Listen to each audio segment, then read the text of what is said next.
Hello dear student, black book revision में आपका स्वागत है। जैसा कि आपका पेपर आ रहा है तो हमें क्या है, टू द पॉइंट चीज़ों को पढ़ना है। जैसा कि ब्लैक बुक आपका डिजाइन है स्पेशली एनसीईआरटी के वो पॉइंट्स जो एकदम क्वेश्चन के पॉइंट ऑफ व्यू से इंपॉर्टेंट है। तो उसी सीरीज में आइए पढ़ते हैं cell cycle and cell division, the most important chapter. देखिए 1 से 2 क्वेश्चन इसका वेटेज है और बहुत सिंपल चैप्टर है, हम लोग इसको आसानी से करते हैं और पढ़ते हैं। ठीक है, तो व्हाट इज साइकिल? साइकिल का मींस क्या होता है? साइकिल का मतलब कहीं भी अगर साइकिल लगा होता है तो एक सीक्वेंशियल पैटर्न फॉलो हो, वो होता है साइकिल। यहाँ पे सेल साइकिल की बात किया जाएगा, the cell which divide repeatedly and form a particular genome, इसी को कहते हैं भैया कि सेल साइकिल कंप्लीट हुआ। अब देखते हैं क्या क्या आपका फंक्शन होता है सेल साइकिल के अंदर। ठीक है, the sequence of event by which cell duplicates its genome. देखिए पहली बात लिख दिया है, duplicates its genome, synthesis the other constituent of the cell and eventually divide into two daughter cell, that is called cell cycle। वही बात इन्होंने English में बोली है। चलिए ये जैसे आपको पता है कि no individual is immortal except single cell organism. जैसा कि आपको पता है कि कोई भी प्राणी अमर नहीं है सिंगल सेल साइकिल को छोड़ दें। क्यों ऐसा क्यों कहते हैं? क्योंकि भैया सेल भी आपकी जो है वो उसकी भी डेथ होती है। ठीक है, सेल की भी डेथ होती है तो सेल को बार बार डिवाइड करने के, बार बार उसको रीजनरेट करने के लिए डिवाइड करना होगा। ठीक है, जैसे एक सेल है, क्या हो गया, एक सेल है ये, अब इसमें न्यूक्लियोसाइटोप्लाज्मिक रेशियो डिस्टर्ब होगा, भाई सेल की ग्रोथ होगी तो न्यूक्लियोस। अब ये बताइए कि सेल साइकिल चलती क्यों है? To maintain the nucleocytoplasmic ratio. अभी इसके अंदर लिखा होगा, पहले शुरू करते हैं। न्यूक्लियोसाइटोप्लाज्मिक रेशियो को मेंटेन करने के लिए सेल साइकिल चलती है किसी भी सेल के अंदर। अब न्यूक्लियोसाइटोप्लाज्मिक क्यों जरूरी? जैसे आप देखते हैं कि आपके घर में, आपके घरों में बड़े बूढ़े, जब आपके मतलब जब आप बड़े हो जाएंगे, शादी हो जाएगी, बीवी बच्चे बड़े, जब 2 परिवार हो जाएगा तो घर वाले क्या करते हैं, एक अलग कर देते हैं बड़े भाई को और छोटे भाई को अलग कर देते हैं, अपनी सारी जायदाद देते हैं ना। उसी तरह सेल भी अपना डिवाइड करके अपने सारे ऑर्गेनेली को अलग अलग बांट देता है ताकि उनके बीच में कोई मतभेद ना हो, यानी न्यूक्लियोसाइटोप्लाज्मिक रेशियो जो है कांस्टेंट रहे। इसीलिए हमारे बॉडी के अंदर चलती है सेल साइकिल। और आपको पता है सेल, बहुत सारी सेल की डेथ हो जाती है तो सेल को रीजनरेट करने के लिए, मेंटेन करने के लिए जो प्रकृति ने साइकिल दिया है, that is called cell cycle. Each and everything clear? तो अब आपको मोटा मोटा ये पता हो गया भैया सेल साइकिल होती क्या है। अब पढ़ते हैं इसके अंदर आपके पिटारे में क्या क्या है। एनसीईआरटी माता क्या कहती हैं, तो उन्होंने पहले डेफिनेशन बताई, वो हमने एलेबोरेट कर दिया। टिपिकल यूकेरियोटिक सेल, देखिए किसी भी सेल साइकिल, किसी भी ऑर्गेनिज्म में जनरेटिंग लाइफ होती है, जनरेटिंग टाइम होता है। एनसीईआरटी ये वर्ड नहीं यूज करती जनरेटिंग टाइम, बल्कि बताती है कि भैया ह्यूमन सेल डिवाइड करती है 24 आवर में, यानी नियरली 1 डे में, और ईस्ट की सेल डिवाइड करती है 90 मिनट्स में। यानी ये जनरेशन टाइम दिया है तो आपको याद रखना है कि डायरेक्टली क्वेश्चन आएगा, पूछेगा कि बताइए ह्यूमन सेल कितने मिनट में डिवाइड करती है, तो यानी 24 आवर में डिवाइड करती है। और आपकी मिनट में करेगा तो इसको मल्टीप्लाई कर लेना। ये नहीं पता लगा कि सर 24 आवर में बताएं, हम आंसर 24 आवर में लगाएं, हो सकता है कन्वर्जन करके उन्होंने मिनट में दिया हो, क्योंकि ईस्ट का 90 मिनट में होता है। ठीक है, आइए आगे बढ़ते हैं। The phases of cell cycle, जैसा कि मैं बताता हूं कि भाई कोई भी चीज आपको पढ़ना है तो उसको अपने डेली लाइफ से रिलेट करिए। जैसे आपकी शादी होती है तो शादी भैया 24 आवर की होती है, एक दिन ही होता है, लेकिन उसके लिए प्रिपरेशन कितना करना पड़ता है भाई। 1 साल पहले जब एंगेजमेंट हो गई उसके बाद ये करो वो करो, शादी, लहंगा, ये वो, बहुत सारा डैश डैश डैश। तो इसी तरह सेल साइकिल के अंदर जो एक्चुअल डिवीजन होता है, यानी एम फेस होता है, वो सिर्फ बेचारा केवल 5% होता है और 95% सेल प्रिपेयर होती है। यानी इंटरफेस में सेल अपने आप को प्रिपेयर करती है और एम फेस में ही एक्चुअली डिवाइड करती है। तो आपको ये पता हो गया कि सेल साइकिल के 2 फेस हैं। इंटरफेस इन विच सेल रेडी होती है अपने आप को डिवाइड करने के लिए, ठीक है, और जो एम फेस होता है वो एक्चुअली सेल डिवीजन होता है। तो इंटरफेस कितना, 95% टाइम का, यानी अगर मैं बात करता हूं 24 आवर की, 24 घंटे में कितना, 23 घंटे सेल अपने 23 आवर लेती है इंटरफेस में, और एक्चुअल डिवीजन जो एम फेस होता है वो होता है आपका 1 घंटे के अंदर, यानी 5% इसका है। ठीक है, इसे ईस्ट सेल के अंदर भी होता है 95% इंटरफेस में, और आपका 5% जो होता है वो आपके actually M phase, that is mitosis phase या मियोसिस फेस में, यानी डिवीजन करती है। ठीक है, आइए देखते हैं इंटरफेस के अंदर क्या क्या है। तो M phase represent actual cell division, मैंने बताया M phase actual cell division है, और mitosis interphase represent the phase between the 2 successive M phase. 2 successive M phase के बीच की जो कहानी है उसे इंटरफेस कहते हैं। देखिए लिखा है, साफ साफ लिखता है, more than 95% of cell cycle occupied by the interphase, यानी जो तैयारी होती है सेल को डिवाइड करने के लिए वो उसका 95%। इसी तरह शादी में क्या पूरी तैयारी चलती रहती, शादी 24 घंटे में हो जाती है यार, यानी देखना अभी देखना 1%, यानी 23 आवर इसको लेगा। आगे लिखा गया, in which the cell growth and DNA replication, अगर ठीक है M phase start with nuclear division corresponding to the separation of the daughter nuclei. देखो इसमें क्या लिखता है कि कैरियोकाइनेसिस फॉलोड बाय साइटोकाइनेसिस। पहले क्या होगा, न्यूक्लियस का डिवीजन होगा, उसके बाद क्या होगा, साइटोप्लाज्म का डिवीजन होगा। ठीक है। इंटरफेस डिवाइडेड इनटू 3 सब फेजेस, 3 फेज में होता है। कौन सा, G1 S G2। कई बार सवाल आ चुका है आपके उसमें कि भैया इंटरफेस का जो सीक्वेंस है वो बताइए, G1 then S then G2। यही सीक्वेंस आप बदल सकते हैं, नहीं बदल सकते भैया। पहले G1 फेज में अपने आप को सेल प्रिपेयर करेगी, फिर सिंथेसिस फेज होगी, डीएनए रेप्लिकेशन होगा, देन G2 फेज में प्रोटीन वगैरह होगी। अभी एक एक चीज हम इलेबोरेट करके बताते हैं। तो ये आप बिल्कुल मत भूल जाना। 2000 नीट 2023 2022 ये सब मतलब एकदम रामबाण है, याद कर लिए, सीधा क्वेश्चन आता है यार, पूछेगा कि क्या स्टेजेस है, G1 S G2, इसको बदल देगा, G1 G2 S कर देगा। तो आपको याद रखना G1 S G2 ऐसे हो गई। देन यम फेज, यम फेज के अंदर भी क्या आता है, यम फेज में 2 कहानी होगी। देन पहले कैरियोकाइनेसिस देन साइटोकाइनेसिस। कैरियोकाइनेसिस, कैरियस का मतलब होता है nucleus, when division of nucleus occur that is called karyokinesis. और साइटोप्लाज्म का डिवीजन होता है, उसे साइटोकाइनेसिस कहते हैं। When the sequence not followed, जैसे कि अगर कहा जाए कि karyokinesis not followed by cytokinesis, then the condition arises that is called syncytium multinucleate condition occur होती है, जिसमें आप देख सकते हैं आपके कोकोनट एंडोस्पर्म, जो आप पीते हैं कोकोनट के अंदर जो पानी होता है, टेंडर ऑफ कोकोनट, जिसे एंडोस्पर्म कहते हैं, वो सिंक्सियम कंडीशन होती है, यानी मल्टीन्यूक्लिएट कंडीशन होती है। उसमें क्या होता है एक्चुअली, कैरियोकाइनेसिस के बाद जस्ट साइटोकाइनेसिस नहीं होती, यानी डिस्टर्बेंस हो जाता है। ठीक है। तो यम फेज में कैरियोकाइनेसिस देन साइटोकाइनेसिस, और इधर याद रखना G1 S G2। ठीक, थोड़ा फास्ट है इसलिए अभी इसमें भी टाइम दे सकते हैं कि G1 फेज में भी मैं आपको 15 मिनट समझा सकता हूँ, यस में भी G2। लेकिन क्या है, रिवीजन सीरीज है यार, लेस देन 1 आवर खत्म भी करना है और आपको सब कुछ बोलना भी है, तो थोड़ा सा स्पीड मेंटेन रखिए। लेकिन गारंटी कि इससे बाहर सवाल एक भी नहीं आएगा, आप लेके आइए, इस स्लाइड से सवाल होगा। ठीक है, चलिए आइए आगे बढ़ते हैं। तो क्या कह रहे हैं, G1 फेज में interval between mitosis and initiation of DNA replication, वही बात सिंथेसिस फेज में रेप्लिकेशन होगा, बताया था ना, सिंथेसिस होगा। However, there is no increase in chromosome number, chromosome number में इंक्रीज नहीं होता, जैसे 2 है ना तो डिप्लॉयड ही रहेगा, क्रोमोसोम की अमाउंट बढ़ सकती है। और G2 फेज में क्या होता है, प्रोटीन सिंथेसिस। और यहाँ पे एक चीज और लिख लेना, देखिए प्रोटीन में कौन कौन से ऑर्गेनेली इन्वॉल्व होते हैं, तो माइटोकॉन्ड्रिया एंड क्लोरोप्लास्ट, यानी डुप्लीकेशन ऑफ, ये चीज इसमें नहीं लिखा है, डुप्लीकेशन ऑफ माइटोकॉन्ड्रिया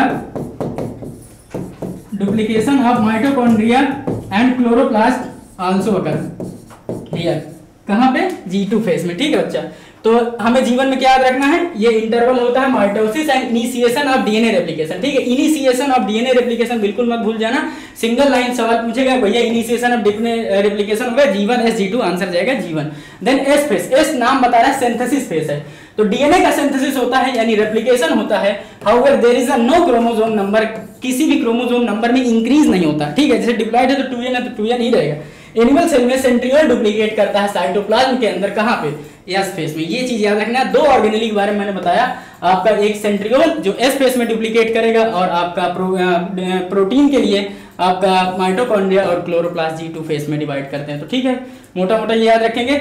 अब देखिए जैसे ये कंप्लीट साइकिल चलती है किसी भी सेल की, G1 S G2 M, लेकिन अगर किसी का मन हुआ भैया, किसी का मन हुआ कि हम शादी के बाद ससुराल में रुकेंगे, कहाँ रुकेंगे, ससुराल में, तो ससुराल में रुको, एक बार कंप्लीट करो, उसके बाद निकल जाओ। यानी G1 के बाद अगर सेल निकल गई है, यानी वो क्यूसेंट स्टेज में हो गई है, यानी वो अरेस्ट हो गई है टेम्परेरी, जैसे सस्पेंड हो जाना, किसी भी सरकारी अगर ऑफिसर को सस्पेंड कर दिया जाता है तो वो उस सर्विस से कुछ दिन के लिए बाहर होता है। इसी तरह सेल अपने आप को बाहर कर लेती है। ये लिखा है साफ साफ, cell that don't divide further exist G1 phase, exist मतलब निकल जाती है और इंटर हो जाती है इनएक्टिव फेज में। कहां, इनएक्टिव स्टेज में, जिसे क्यूसेंट स्टेज कहते हैं। यानी इसमें सेल मेटाबॉलिकली एक्टिव होती है, ये बात याद रखिएगा, जबकि डिवाइड नहीं करती। क्यों नहीं डिवाइड करती, क्योंकि भैया इसमें क्यूसेंट स्टेज चली गई है, जब जरूरत पड़ेगी तब ये डिवाइड करेगी। ये सेंट्रोमियर रेडिएट माइक्रोट्यूब्यूल एस्टर कहते हैं और इन्हीं को मिला के माइटोटिक एपरेटस बनाते हैं। एम फेज और माइटोसिस, इक्वेशनल डिवीजन। देखिए माइटोसिस को इक्वेशनल डिवीजन कहते हैं और मियोसिस को क्या कहते हैं, आपका reductional division. Mitosis divided in 4 following, prophase, metaphase, anaphase, telophase. What is prophase, prophase is marked by the initiation. देखिए दोनों में आपका चाहे माइटोसिस कहिए चाहे मियोसिस कहिए, सब में ये याद रखिए, पीएम एट, प्रधानमंत्री एट, कहाँ होंगे, असेंबली में प्रधानमंत्री, यानी पीएम से प्रोफेज, मेटाफेज, एनाफेज, टीलोफेज यही चलेगा। अगर मियोसिस है तो उसमें 2 पार्ट होते हैं, meiosis first and meiosis second, तो prophase first, prophase metaphase first सब में लगा देना। अगर सेकंड की बात करेगा तो प्रोफेज सेकंड, इसी तरह फर्स्ट सेकंड ये रिप्रेजेंटेशन होता है। ठीक है, आइए देखते हैं प्रोफेज में क्या होता है। Prophase is marked by the initiation of condensation of chromosome, ठीक है। Centriole begin to move toward opposite pole, centriole opposite pole पे चले जाते हैं। Chromosome are seen to be composed of two chromatid attached together at centromere. Initiation of assembly of mitotic spindle with the help of protein microtubule. At the end of prophase, यहाँ पे ये थोड़ा सा misprint हो गया। At the end of prophase, Golgi body यहाँ पे अलग होगा। गोल्जी कॉम्प्लेक्सेस, एंडोप्लाज्मिक रेटिकुलम और न्यूक्लियर एनवेलप डिसअपीयर हो जाते हैं, यानी गायब हो जाते हैं। कंप्लीट डिसइंटीग्रेशन हो जाता है उसके बाद आपके मेटाफेज में। और मैं ये कहूँ कि अगर क्रोमोसोम की बेस्ट स्टडी करना है पूरी मॉर्फोलॉजी की, यही क्रोमोसोम कंपैक्टली कंडेंस्ड, देखिए कंडेंसेशन क्रोमोसोम कंप्लीट हो गया। In this stage morphology of chromosome most study. तो सीधा क्वेश्चन पूछता है कि भैया ये बताइए कौन से स्टेज में आप क्रोमोसोम की स्टडी करना पसंद करेंगे? क्यों? क्योंकि भैया मेटाफेज के अंदर हम करेंगे। क्यों करेंगे? क्योंकि इसमें कंप्लीट कंडेंसेशन क्रोमोसोम का कंप्लीट हो चुका है। Chromosome coming to lie in the equator forming the metaphase plate. Chromosome कहाँ जाते हैं? मेटाफेसिक प्लेट पे आ जाते हैं, इक्वेटर पे लग जाते हैं। Chromosome connected by kinetochore to spindle fibres, ठीक है। Anaphase chromosome split and two daughter chromatid begin to their migration. अब कह रहे हैं एनाफेज में क्या होगा? क्रोमोसोम स्प्लिट कर जाएंगे, टूट जाएंगे, सारे धागे एक साथ टूटते हैं और वो अपोजिट पोल, जैसे ये एस्टर होता है यहाँ पे, तो अपोजिट पोल पर चले जाते हैं। यहाँ पहले लगा रहता है, फिर इसकी स्प्लिटिंग हो जाती है, तो अपोजिट पोल पर चले जाते हैं। Centromere of chromosome toward the pole and chromosome trailing behind, चले जाते हैं बाहर। अब इसमें एक चीज याद रखिए कि जैसे उसमें मॉर्फोलॉजी बेस्ट स्टडी किया जाता है आपके मेटाफेज में, उसी तरह एनाफेज के बारे में याद रखना। इसमें shape of the cell, shape of chromosome या शेप ऑफ उसकी बात करें, शेप क्रोमोसोम की बेस्ट स्टडी की जाती है आपके एनाफेज में। और देखिए अगर शेप पूछता तब भी आप सोचेंगे मेटाफेज के बारे में, क्योंकि इसकी मॉर्फोलॉजी आसानी से स्टडी होती है मेटाफेज में। लेकिन बच्चा अगर स्पेशली शेप वर्ड यूज करेगा तो एनाफेज आंसर लगाना, ठीक। टेलोफेज, आइए टेलोफेज में क्या होता है? Chromosome that have reached to the respective pole decondense and lose their individuality. कह रहे हैं कि जो अपोजिट पोल पर क्रोमोसोम चले गए हैं वो अपनी इंडिविजुअलिटी यानी आइडेंटिटी खो देते हैं। Each set of chromatin material tend to collect at each other in the two poles, ठीक है। Nuclear envelope develop around the chromosome cluster to each forming two daughter nuclei. Nucleoli जो गायब हुए थे like nucleoli, Golgi body, endoplasmic reticulum reappear हो जाएंगे, पुनः दिखना जाएंगे, ठीक है। देखिए साइटो, अब ये होगा आपका कैरियो खत्म। साइटोकाइनेसिस में एनिमल सेल क्लीवेज कैसे करती है? सेल फरो मेथड से करती है, और ये सेल प्लेट मेथड से करती है प्लांट सेल। लिखा नहीं? लिख लो, एनिमल सेल में लिख लो सेल फरो मेथड से। सेल फरो मेथड बनता है। सेल फरो क्या होता है? जैसे ये दो सेल है, मान लो ये सेल है और ये डिवाइड करना चाहती है, तो पहले ये सेल ऐसे डीपेंस होगी, ये फिर ऐसे और डीपेंस होगी, ग्रेजुअली एकदम डीपेंस हो जाएगी अंदर, ये, ठीक है। तो यानी ये इतना डीपेंस हो जाएगी और इवेंचुअली ये इतना पतला हो जाएगा और ये दोनों अलग अलग हो जाएंगे, यानी यहाँ पे अलग ये डिवाइड कर जाएगी। इसी तरह कहते हैं ये भैया सेल फरो मेथड से बना। और जबकि सेल प्लांट सेल में ऐसा नहीं होता। प्लांट सेल में क्यों नहीं होता? क्योंकि प्लांट की सेल रिजिड होती है due to presence of cell wall. Plant के ऊपर सेल वॉल प्रेजेंट होती है इसलिए वो रिजिड होती है, तो वहां सेल प्लेट मेथड से करता है। ये देखिए लिखा है सेल प्लेट साइटोकाइनेसिस। अगर सेल प्लेट में एक्चुअली क्या होता है, मिडिल लैमेला लास्ट में, पहले इनिशिएशन यहाँ से अंदर से होगा, फिर करते करते करते यहाँ सेल प्लेट बनेगी और दोनों सेल स्प्लिट हो जाती है, that is called cell plate method formation. तो साइटोकाइनेसिस दो प्रकार से होती है, सेल फरो एनिमल में और प्लांट में सेल प्लेट के मेथड। डायरेक्ट पूछेगा एनिमल में कैसे, प्लांट में कैसे, ठीक है। Cell plate represent the middle lamella, बताया था मिडिल लैमेला से शुरू होती। At the time of cytoplasm division organelle like mitochondria and plastid get distributed. मैंने कहा था कि घर के बंटवारे के बाद सारी चीजें एक एक दूसरे को बांट दी जाती है, इसी तरह माइटोकॉन्ड्रिया प्लास्टिड जो है डिस्ट्रीब्यूट कर दी जाती है डॉटर सेल के बीच में, ठीक है। In some organism karyokinesis not followed by cytokinesis as a result of which multinucleate condition arise that is called syncytium, जो कि आपके कोकोनट में होती है। देखिए लिखा है liquid endosperm in coconut. Cell itself is divide into two daughter cell by the separation of cytoplasm called देखिए लिखा हुआ है called cytokinesis division get complete, ठीक है। सिग्निफिकेंस क्या है? Mitosis of equational division is usually the restricted to diploid cell. However कह रहा है कि भैया जो माइटोसिस है वो रिस्ट्रिक्टेड है आपके डिप्लॉयड सेल में, लेकिन देखा गया कि कुछ organism like lower plant, some social insect, इनमें भी माइटोसिस होती है और इनके हैप्लॉइड सेल में होती है, ठीक है। याद रखिए lower plants and some social insect haploid cell also divide by mitosis. भाई 2n वाले तो डिवाइड करते ही हैं, लेकिन हैप्लॉइड वाले भी माइटोसिस कर सकते हैं। अब माइटोसिस का क्या फेट होता है, क्यों करती है सेल माइटोसिस? जैसे सेल का उद्देश्य होता है भैया उसका ग्रोथ एंड रिप्रोडक्शन, क्या ग्रोथ एंड रिप्रोडक्शन, इसीलिए कहते हैं कि दिस इज, अब मान लीजिए सेल, आपकी बॉडी बिलियंस ऑफ सेल से मिलके बनी, कितना बिलियंस ऑफ सेल से मिलके बनी है, तो प्राणी के अंदर जो ग्रोथ हो रही है वो एक्चुअली सेल डिवीजन की वजह से ही तो हो रही है। This is a fate of mitosis. देखिए लिखा होगा ग्रोथ रिपेयरिंग रीजनरेशन, ठीक है, cell growth distribution, nucleocytoplasmic ratio, छोटा सबसे लास्ट लाइन में लिखा है जबकि मैंने पहले ही बता दिया, न्यूक्लियोसाइटोप्लाज्मिक रेशियो, अरे यार, nucleocytoplasmic ratio for storing nucleocytoplasmic ratio of cell mature, ये हो जाता है, ठीक है।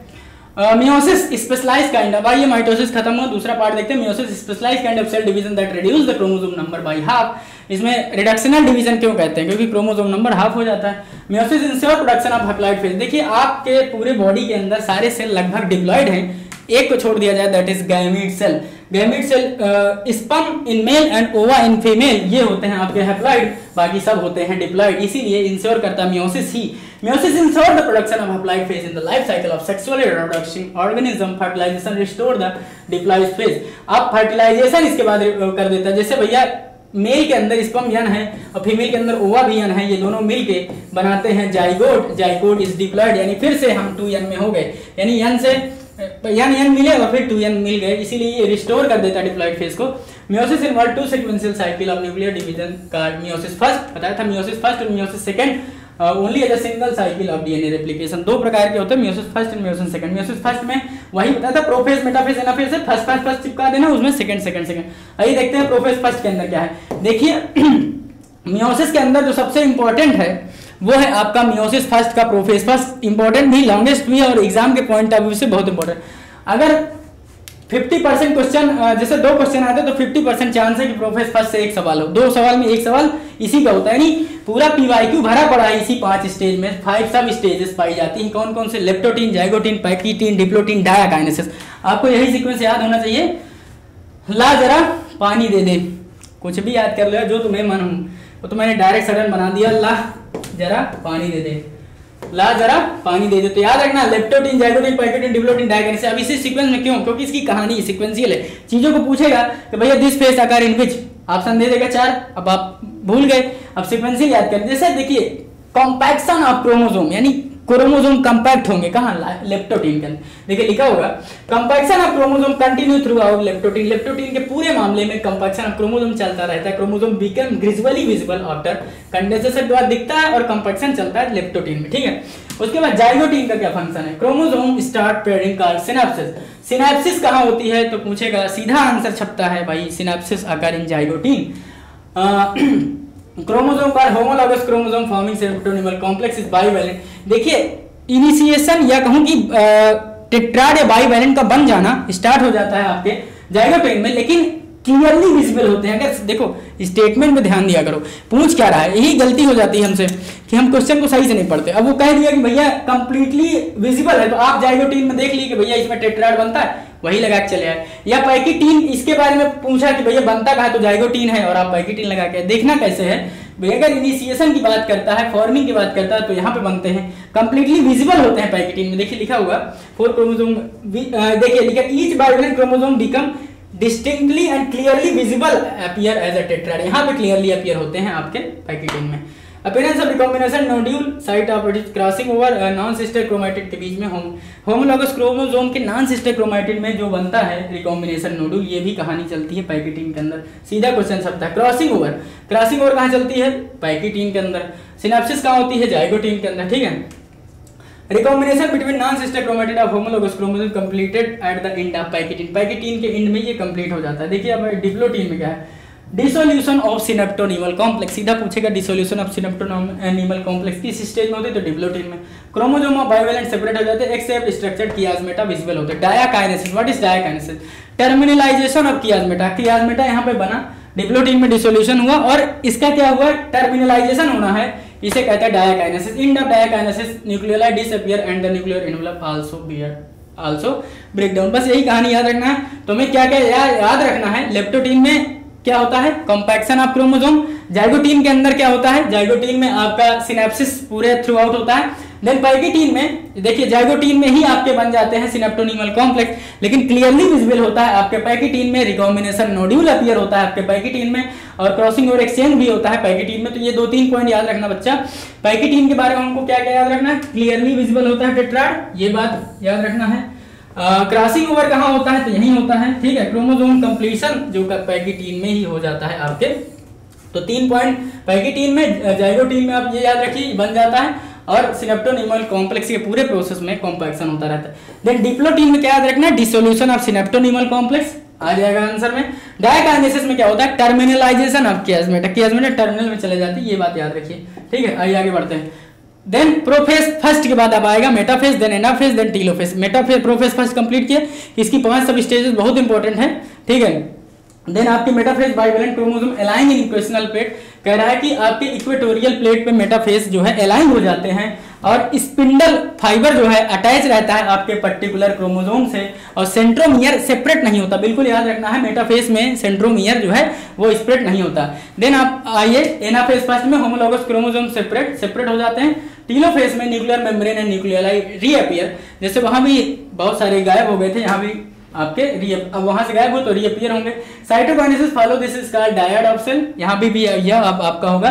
Then stage between two mitotic division is called interkinesis, वहां पे क्या था, इंटरफेस। मियोसिस का इंटरकाइनेसिस कहलाता है, शॉर्ट लाइफ होता है, और मियोसिस सेकंड इसके बाद होती है, ठीक है। There is no replication of DNA का रेप्लिकेशन नहीं होता ड्यूरिंग इंटरकाइनेसिस, जबकि आपको पता है कि माइटोसिस में इंटरफेस के अंदर इसका रेप्लिकेशन होता है, ठीक है। Then meiosis second, unlike mitosis insulting the formation of tetrad cell, 4 haploid daughter cell बनती है आपकी मियोसिस सेकंड।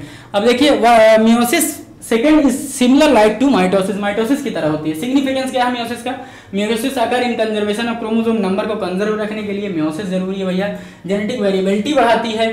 क्या क्या डिफरेंस होते हैं, तो माइटोसिस टर्म दिया था फ्लेमिंग ने, और मियोसिस दिया था फार्मर एंड मूरे ने। सोमैटिक सेल के अंदर चलती, सोमा मतलब बॉडी सेल के अंदर, और ये रिप्रोडक्टिव सेल यानी जर्मिनल सेल के अंदर चलती है। 2 सेल प्रोड्यूस करती है, और इसमें 4 सेल होती है। Single division, it is double division, that is meiosis first and meiosis second. और मियोसिस फर्स्ट में और मियोसिस सेकंड के सारे फेजेस सिमिलर होते हैं, मतलब नाम सिमिलर होते हैं, prophase, metaphase, anaphase and then telophase, ठीक है। नंबर ऑफ क्रोमोसोम सेम होते हैं जैसे मदर सेल में, और क्रोमोसोम ना रिड्यूस हो जाते हैं, हाफ हो जाते हैं। What is significance of mitosis and meiosis, significance क्या है, mitosis is equational division usually restricted to diploid cell, जबकि मैंने बताया था कि कुछ सोशल इंसेक्ट के अंदर भी जो है ये होता है। Some social insect also divide by mitosis, उनके हैप्लॉइड सेल जैसे कुछ लोअर प्लांट और सोशल इंसेक्ट के हैप्लॉइड सेल भी डिवाइड करते हैं माइटोसिस से। Growth, repairing and regeneration by mitosis होता है। उसके बाद मियोसिस अगर conservation of chromosome number, increase the genetic variability, वही बात है कि इंक्रीज जेनेटिक वेरिएबिलिटी को बढ़ाने के लिए हमें क्या चाहिए भैया, हमें चाहिए आपका मियोसिस। इसीलिए ये सिग्निफिकेंस रहा माइटोसिस का, मियोसिस का, और क्या क्या डिफरेंसेस रहे। मोस्ट प्रोबेबली यहीं से सवाल आ जाएंगे इतने में ही। फिर भी आप एक बार एनसीईआरटी थॉरोली पढ़िए, जो जो इंपॉर्टेंट टॉपिक थे वो यहाँ पे कवर कर दिए गए हैं। तो it's all about your cell cycle and cell division. मिलते हैं इसके क्वेश्चन में कल, तब तक पढ़ते रहिए। थैंक यू, धन्यवाद।